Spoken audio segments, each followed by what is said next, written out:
Hello all. आज हम वो सीखने जा रहे हैं जो शायद आप तक आपने किसी भी ग्रामर की बुक में नहीं पढ़ा होगा और वैसे बहुत कॉमन है, आप इसे हर रोज बोलते हो, लेकिन शायद उस तरीके से समझते नहीं हो कि इसका हम बोलने में भी इस्तेमाल कर सकते हैं इंग्लिश में। तो आज हम सीखने वाले हैं प्रेजेंट इंडेफिनिट के एक्सटेंशन को, और मैंने इसका नाम दिया प्रेजेंट इंडेफिनिट 2। ठीक है, अब हम इसे पहचानते कैसे? तो अगर हम इसे पहचानेंगे तो पहचान में आएगा वर्ब के साथ में ता रहता हूं, ठीक है, या ती रहती हूं।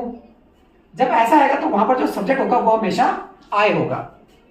सिमिलरली अगर यहां पर आता है ती रहती हो विद वर्ब, वर्ब के साथ में ते रहते हो,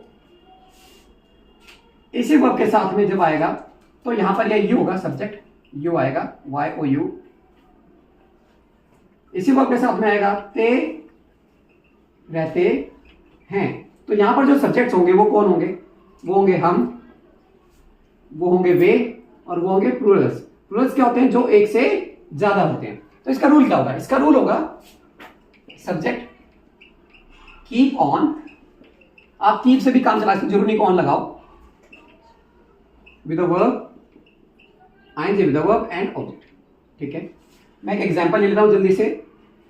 एग्जांपल है कि तुम हमेशा बहाने बनाती रहती हो। अब आप देखो कि जो इसका एंड है वो क्या आ रहा है? ती रहती हो, तो ये जो है ये क्या होगी? ये वर्ब हो गई, राइट? ठीक, वैसे जैसे यहाँ पे ती रहती हो और यहाँ पर ये वर्ब है। ओके, तो अब हमें वर्ब तो पहले पता लगे कि वर्ब क्या है यहाँ पर।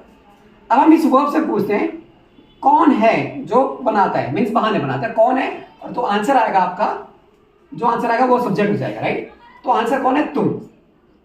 तो यू सब्जेक्ट हो गया। अब हमें कीप ऑन लगाना है, तो हमने लगा दिया कीप ऑन। अब रूल कहता है आपको वर्ब लगानी है, उसके साथ में जी, तो वर्ब का बहाने बनाने क्या कहते हैं? वैसे बनाने यहाँ पे क्या है? मेक।